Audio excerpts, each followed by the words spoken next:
Quero agradecer você por estar em nosso canal.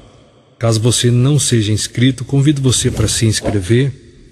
Então vamos à nossa leitura neste momento em Deuteronômio capítulo 17. O idólatra é condenado à morte. Nunca sacrificarás para Yahvé teu Deus um touro, ou uma ovelha com defeito ou qualquer imperfeição grave. Este tipo de atitude seria detestável para ele. Versículo 2. Se um homem ou uma mulher que vive numa das cidades que Yahvé teu Deus te dará, for encontrado fazendo o que é reprovável aos olhos do Senhor teu Deus, transgredindo a sua aliança, versículo 3, e assim desobedecendo ao mandamento que hoje te proclamo, para servir a outros deuses e prostrar-se perante eles, ou diante do sol, da lua, ou diante das estrelas do céu.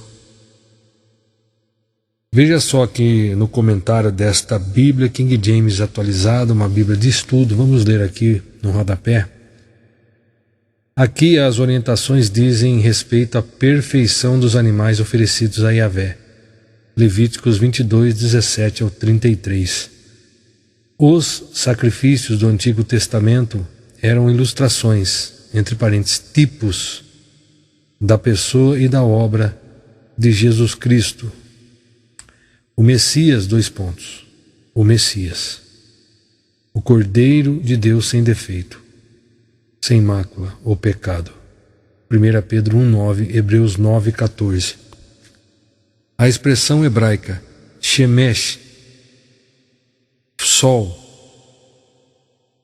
A expressão hebraica Shemesh, sol, assumia o nome próprio do Deus Sol, Shamash, e era cultuado por vários povos semíticos numa clara afronta a Yahvé. Do mesmo modo ocorria com a lua, Yariá. É precisamente com a finalidade de demonstrar que o sol e a lua não são nem exercem qualquer ação divina, e sim existem apenas como objetos que obedecem à vontade soberana de Deus, o Criador, que Moisés não usou estas duas palavras hebraicas no relato da criação do mundo, Gênesis 1,15, sendo chamados de luzeiros. Versículo 4. Se isto for denunciado a ti, ou se tu ouvires, primeiro farás uma acurada investigação. Se ficar comprovado, se for verdade que uma tal abominação como esta foi cometida em Israel, então farás sair para as portas da cidade o homem ou mulher que cometeu este pecado tão escandaloso, e apedrejarás o culpado até a morte. Versículo 6. Contudo, é preciso que haja pelo menos 2 testemunhas para que uma pessoa seja condenada à morte. Ninguém pode ser morto se houver somente uma testemunha. Vamos ler aqui a referência cruzada, Mateus 18, versículo 16. Porém, se ele não te der atenção, leva consigo mais 1 ou 2 pessoas, para que pelo depoimento de 2 ou 3 testemunhas qualquer acusação seja confirmada. João 8,17. Está igualmente escrito na vossa lei que o testemunho de 2 pessoas é verdadeiro. 2 Coríntios 13:1. Esta será a 3ª vez que vou visitar-vos. Sendo assim, toda questão precisa ser confirmada pelo depoimento de 2 ou 3 testemunhas. Hebreus 10. Vamos ler aqui a partir do versículo 26. O castigo do pecado renitente. Porque se vivermos deliberadamente em pecado, depois de termos recebido o pleno conhecimento da verdade, já não resta sacrifício pelos pecados, mas uma horrível expectativa de juízo e fogo ardente prestes a consumir todos os inimigos de Deus. Versículo 28. Ora, se aqueles que rejeitaram a lei de Moisés morrem sem misericórdia mediante a palavra de acusação de 2 ou 3 testemunhas. Versículo 29. Julgai vós quanto maior castigo merecerá quem feriu os pés do Filho de Deus, profanou o sangue da aliança pelo qual ele foi santificado e insultou o Espírito da graça. Versículo 30. Porquanto nós conhecemos aquele que declarou: a mim pertence a vingança. E em outro trecho: o Senhor exercerá juízo sobre o seu povo.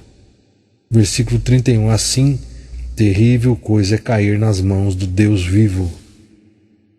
Veja aqui a expressão, entre aspas, feriu os pés do Filho de Deus, comunica o sentido de absoluto e renitente desprezo ao Senhor e à sua palavra. Zacarias 12, 1 ao 9.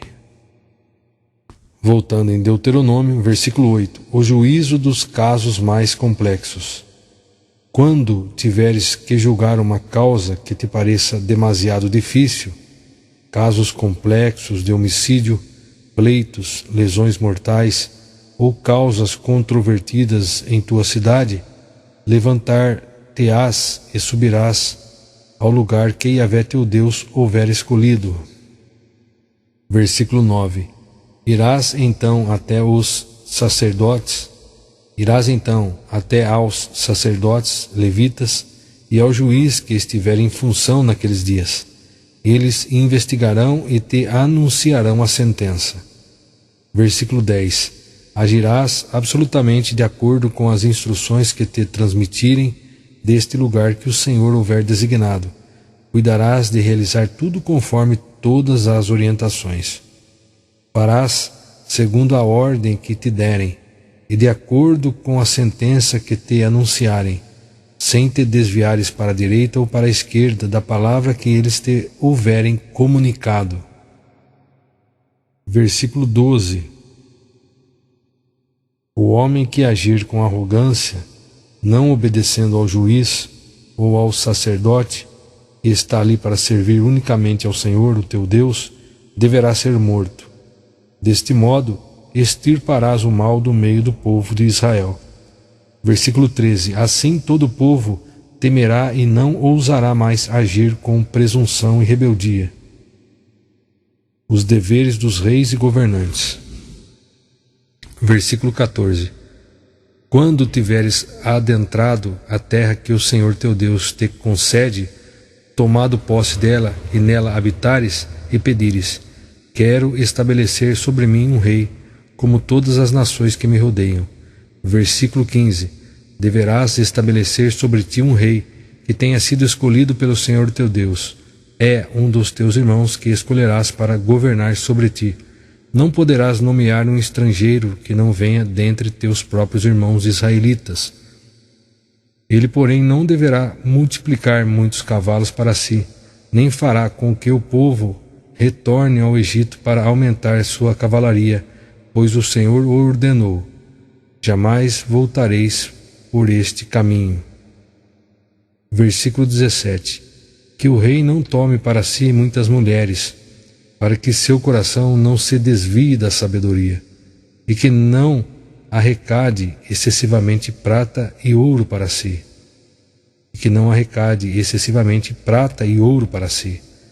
Versículo 18. Quando ascender ao trono do seu reino, mandará escrever num rolo, para seu estudo pessoal, uma cópia da Torá, a lei, que está aos cuidados dos sacerdotes levitas. Versículo 19. Trará sempre essa cópia consigo e terá que lê-la todos os dias da sua vida, a fim de que aprenda a amar reverentemente Yahvé e a cumprir fielmente toda a palavra da Torá, a lei, bem como todos os seus mandamentos. Versículo 20. Deste modo o rei não se levantará arrogantemente sobre seus irmãos, nem se desviará dos decretos da Torá, da lei, nem para a direita nem para a esquerda. Assim prolongará o seu reinado e o governo de seus filhos e descendentes no meio de Israel.